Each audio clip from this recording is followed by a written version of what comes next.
तो कहानी की शुरुआत होती है फ्रांस के टेरस्कॉन शहर में 1956 के सन में, जो कि पिछली मूवी से 4 साल बाद की स्टोरी है। यहाँ पर हम एक चर्च को देख पाते हैं जहाँ पर जैक नाम का एक छोटा बच्चा पादरी का बीइंग हेल्पर के रूप में काम कर रहा होता है, जैसे कि वाइन वगैरह लाना, छोटी मोटी सफाई वगैरह करना। तो एक दिन यूं ही जब वो वाइन रखने के लिए जा रहा था तभी उसे वहां पर किसी के होने की आहट आती है। वो भागता हुआ फादर के पास आता है और फादर भी इस बात को सुन करके चौंक जाते हैं। तभी हम वहां पर हॉली वाटर को देख पाते हैं, मतलब कि एक तरीके से आप इन अंग्रेजों का गंगा जल भी कह सकते हैं। और धीरे धीरे करके वो उबलने लगता है और उबल कर पूरी तरीके से भाप में बनकर उड़ जाता है। और तभी वहां पर नन यानी कि वलक पहुंच जाती है। सबसे पहले तो वो पादरी की उंगलियों को तोड़ देती है, उसे हवा में उड़ा देती है और देखते ही देखते पादरी की पूरी बॉडी आग में जलकर भस्म हो जाती है। जिसके अगले सीन में हम किसी को वहां से बाहर जाता देख पाते हैं, जिसके पीछे नन की शैडो भी थी, यानी कि कोई शख्स था जो कि ये काम करने के लिए यहाँ पर आया था। जिसके बाद सीन शिफ्ट होता है इस कहानी की लीड कैरेक्टर आयरीन पर। ये वही कैरेक्टर है जिसने इसकी फर्स्ट मूवी में वेलक से लड़ाई करी थी और उससे जीती भी थी, और ये कहानी उसके 4 साल बाद में शिफ्ट हो चुकी है। तो यहाँ पर आयरीन ने एक नए चर्च को ही अपना घर बना लिया है, वहीं पर रहती है। हालांकि बाकी सिस्टर्स और आसपास के लोगों को ये नहीं पता कि 4 साल पहले उसने कौन सा चमत्कार किया था। तो यहाँ पर उसकी लाइफ नॉर्मल रूटीन में चल रही थी। तभी कुछ सिस्टर्स आकर उसे कहती है कि डेवरा नाम की एक नई सिस्टर बनी है, उसका भगवान में बिल्कुल भी विश्वास नहीं है और अगर ऐसा ही चलता रहा तो आगे एक अच्छी नन नहीं बन पाएगी। तो आयरीन उसके पास जाती है और रीजन पूछती है, जहाँ पर डेवरा बताती है कि उसके फादर ने उसके भाइयों को देश की सेवा करने के लिए भेज दिया है और वहीं दूसरी तरफ मुझे गॉड की सेवा करने के लिए भेज दिया। हालांकि मुझे तो वो कभी पसंद किया ही नहीं करते थे, मगर इसी के साथ साथ उन्होंने मेरी माँ को भी कभी पसंद नहीं किया। अगले सीन में हम बहुत सारी नन्स को एक साथ बैठा देख पाते हैं जो कि 4 साल पहले हुए हादसे के ऊपर चर्चा कर रहे थे, मगर उन्हें ये नहीं पता है कि इनके बीच में मौजूद आयरीन ही वही शख्स थी जिसने 4 साल पहले उस चमत्कार को अंजाम दिया था। आयरीन चाहती तो वहां पर खुद का नाम लेकर खुद की शेखी वगैरह बगाड़ सकती थी, मगर वो खुद नहीं चाहती कि वो वापस से इन लफड़ों में पड़े, क्योंकि एक बार जो शख्स ऑलरेडी इतनी बड़ी भयानक चीजों का सामना करके आ चुका है वो दोबारा उसमें वापस कभी नहीं जाना चाहता। जिसके बाद हम एक फ्रांस का बोर्डिंग स्कूल देख पाते हैं जहां पर ओनली गर्ल्स पढ़ा करती थी। यहाँ की डीन का नाम था मैडम लोरेंटो। इसी के साथ कुछ टीचर्स और इसी के साथ काम करने वाला नौकर पुरानी मूवी से फ्रेंची। यह इसका नाम मॉरिस बताया गया है और मॉरिस का काम था स्कूल के अंदर छोटे मोटे काम कर देना, यानी कि कभी कोई दरवाजा वगैरह नहीं खुल रहा है तो उसे खोल देना,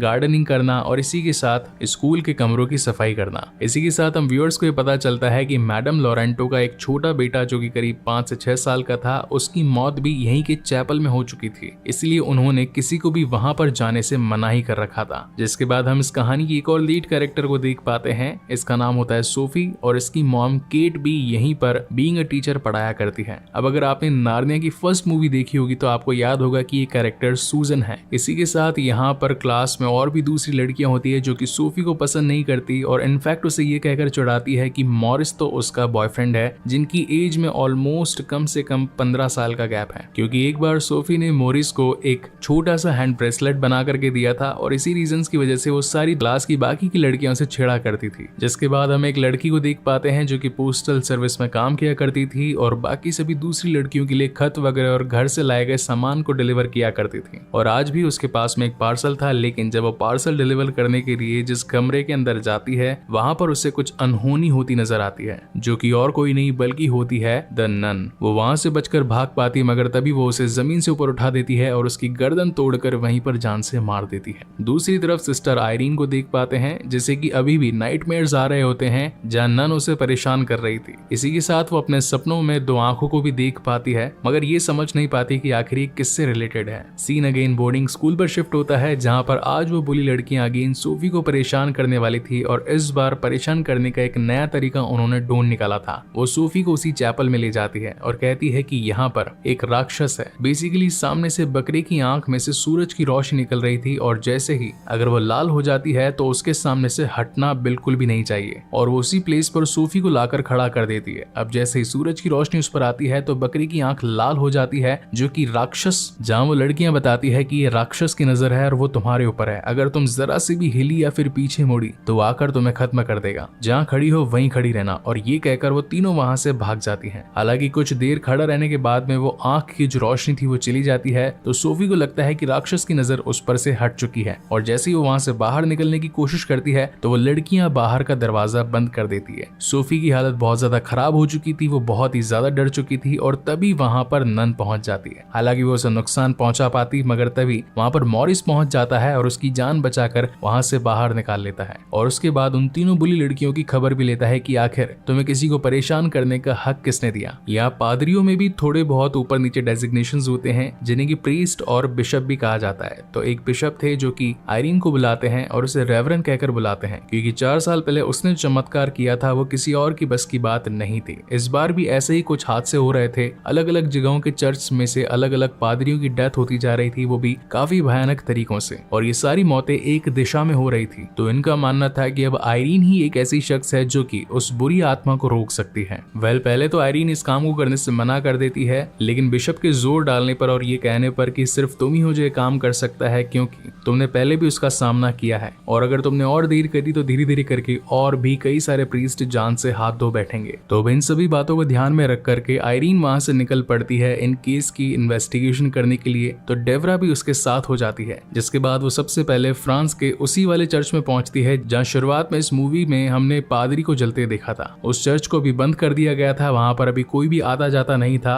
और आयरीन के पूछताछ करने पर उसे बाहर खेलता हुआ जैक मिल जाता है। जैक से पूछताछ करने पर आयरीन को ये मालूम चलता है कि नीचे जो वो वाइन रखने के लिए गया था उस वक्त उसे कुछ महसूस हुआ था जो कि एक काले साए जैसा था। अब यहाँ आयरीन उससे और कुछ पूछ पाती, मगर जैक तब तक वहां से निकल चुका था, इसलिए वो उसके पीछे पीछे भागती है और तभी वो एक ऐसी जगह पर रुक जाती है जहाँ उसके सामने ढेर सारी किताबें थी। धीरे धीरे करके हवा से पन्ने पलटने लगते हैं और उन पन्नों से फाइनली एक आकृति बनकर नजर आती है जो कि थी नन की, यानी कि वैलक। आयरीन बहुत ज्यादा डर चुकी थी और तभी वैलक आकर उसे गले से पकड़ लेती है और जान से मारने वाली होती है। तभी उसके विजन्स में उसे 2 आंखें नजर आती है और तभी वो गिर जाती है, जिसके बाद डेबरा आकर उसे होश दिलाती है। सीन शिफ्ट होता है बोर्डिंग स्कूल पर, जहां पर हम मॉरिस को देख पाते हैं और दूर खड़ी सोफी भी उस पर नजरें डाल रही थी। ऐसा लग रहा था मानो कि सोफी को मॉरिस अब पसंद आने लगा है। तभी हम मॉरिस को देख पाते हैं जो कि खड़ा खड़ा बेसुध हो चुका था और वहीं पर गिर जाता है। सीन अगेन आयरीन पर शिफ्ट होता है, जहां डेबरा उसे आकर बताती है कि जैक ने मुझे थोड़े टाइम पहले एक ताबीज दिया है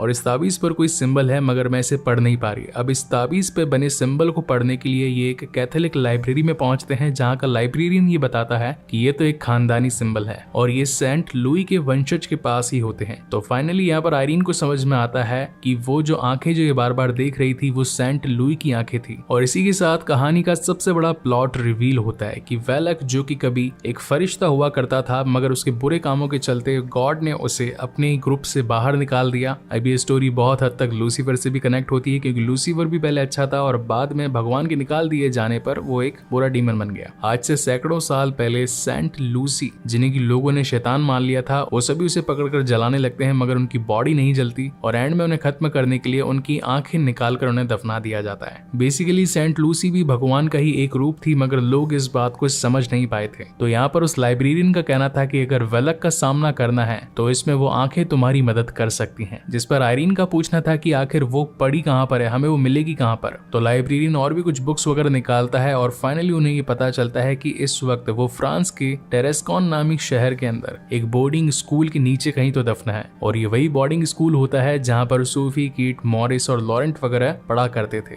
यहाँ सीन शिफ्ट होता है बोर्डिंग स्कूल में, जहाँ पर नन की आत्मा अब चैपल से बाहर आ चुकी थी और बाहर आने के बाद में हर किसी को खत्म कर रही थी। वहाँ के दरवाजे टूटने लगते हैं, इनफैक्ट सारी चीजें अपनी जगहों से हिल जाती है और तभी कीट और सोफी भी मरने वाले होते हैं, मगर मॉरिस इन्हें आकर बचा लेता है। अब ये सभी साथ में मिलकर यहाँ से जाने लगते हैं, लेकिन तभी वहाँ पर आयरीन और डेबरा पहुंच जाती है, जो कि बताती है कि असली शैतान तो तुम्हारे साथ घूम रहा है और वो है फ्रेंची, यानी कि मॉरिस। और तभी यहाँ पर सारे के सारे प्लॉट रिवील्स होते हैं कि कैसे शुरुआत में उस पादरी को जलकर मार दिया गया। तो यानी कि वो जो शख्स उन गलियों से बाहर निकला था उसके अंदर वैलक की आत्मा थी और वो वैलक के थ्रू ही पजेस्ड था। इनफैक्ट बाकी जितनों की भी मौत हुई उसे मॉरिस ने ही किया था, क्योंकि वो वैलक के कब्जे में था। और अब बारी थी इन सभी की, जिसका मकसद इन सभी को खत्म कर लेने के बाद में सेंट लुई की आंखों को पा लेना था, क्योंकि अगर वो आंखें इसे मिल जाती तो ये सबसे ज्यादा ताकतवर हो जाती। लेकिन जैसा कि आयरीन को बताया गया था कि वैलक की आंखें मिलने से पहले तुम उसे ढूंढ लो और वो तुम्हारे लिए एक हथियार की तरह काम करेगा इस बुरी आत्मा को खत्म करने में। तो ये सभी उन आंखों को ढूंढने में लग जाते हैं, जहाँ पर सूफी बताती है कि हो सकता है कि चैपल के अंदर ही वो आंखें हो, क्योंकि वहां पर मैंने राक्षस की आंख को भी चमकते देखा है। तो ये सभी वहां पर पहुंच जाते हैं, मगर रात होती है तो सूरज की बिना रोशनी के वो राक्षस की आंख भी चमक नहीं पाती। जिसके बाद डेबरा पीछे से टॉर्च दिखाती है और बकरी की आंख लाल हो जाती है। तभी तभी आयरीन को समझ में आता है कि जो रोशनी जिस जगह पर पॉइंट कर रही है हो सकता है कि उन आंखों को वहीं दफनाया गया हो। वहां की खुदाई करने के बाद में इन्हें सेंट लूसी की आंखें मिल जाती है, मगर तब तक मॉरिस यहाँ पर आ चुका था। जिसके बाद कहानी में बहुत फाइट होती है। वो आते ही एक दूसरे को यहाँ से वहां फेंक देता है। डेबरा उसका सामना करना चाहती थी, यहाँ तक कि वो भगवान का मंत्र भी बोलती है, मगर मॉरिस पर उसका कुछ भी असर नहीं होता। हालांकि एक पल के लिए वो रुका जरूर था, उसकी आंखों से खून भी बाहर आ चुका था, मगर वेलक की आत्मा इतनी ज्यादा ताकतवर थी कि मॉरिस उसके पूरी तरीके से कब्जे में था और वो बस उसी की ही बात सुन रहा था। अब तक उन आंखों का बॉक्स सोफी के हाथ में था और वो उसे लेकर उस बोर्डिंग स्कूल की सबसे ऊपरी मीनार पर भाग जाती है। मॉरिस उसके पीछे पीछे उसे जान से खत्म करने के लिए आता है। वहीं आयरीन और डेबरा अपनी हिम्मत हारते हुए नजर आते हैं, मगर तभी इन्हें पुराने विजन्स आते हैं जहां पर डेबरा अपनी मॉम को देख पाती है और आयरीन अपने पास्ट इंसिडेंट्स को याद करती है कि आखिर कैसे उसने इन सभी का सामना किया था। ये दोनों ही एक दूसरे को हिम्मत दिलाती है और भगवान के नाम पर अब इस बुरी आत्मा को खत्म करने के लिए आगे बढ़ती है। वहीं दूसरी ओर हम सोफी को देख पाते हैं जो कि उस ऊपरी मीनार पर बंधे बड़े से घंटे के पास पहुंच चुकी थी, मगर मॉरिस ने जो नीचे तबाही मचाई थी इस वजह से वहां की दीवारें कच्ची हो चुकी थी और वो बड़ा सा घंटा नीचे आकर गिर जाता है। तभी एक जोरदार धमाका होता है और सोफी के हाथ से वो आंखों का डब्बा गिर जाता है। तभी वेलक यानी कि जो मॉरिस के अंदर समय होती है वो अपने असली रूप में आती है और हर सभी को बस खत्म करने ही वाली थी कि तभी आयरीन को वो आंखों का बॉक्स मिल जाता है और उसी बॉक्स की मदद से वो फाइनली इन सभी को खत्म कर पाती है, जिसमें से बहुत तेज रोशनी निकलती है। जिस रोशनी को वेलक संभाल नहीं पाती और वहां से चली जाती है, जिसके बाद में मॉरिस भी ठीक हो जाता है और वो आत्मा भी वहां से चले जाने के बाद में सारा माहौल शांत हो जाता है और ये मूवी यहीं पर खत्म होती है। इस मूवी का एक पोस्ट क्रेडिट सीन भी है जहां पर हम फर्स्ट मूवी कॉन्जरिंग वाले एड लॉरेन वॉरेन को देख पाते हैं, जिनके पास एक केस आया था चर्च से रिलेटेड, यानी कि अब सारी कड़ियां जुड़ने वाली है, कॉन्जरिंग और नन यूनिवर्स एक होने वाला है। और इसी बेहतरीन सस्पेंस के साथ ये शानदार कहानी यहीं पर खत्म होती है। सो गाइस, आपको ये वीडियो कैसा लगा प्लीज मुझे लाइक और कमेंट करके जरूर बताइएगा और अगर पहली बार इस चैनल पर आए हैं तो इसे सब्सक्राइब जरूर कीजिएगा, क्योंकि मैं ऐसे ही न्यू और बेहतरीन लेटेस्ट मूवीज को आपके सामने जल्द से जल्द लाने की कोशिश करता हूँ। सो तब तक के लिए keep watching and stay safe. मिलते हैं अगले वीडियो में।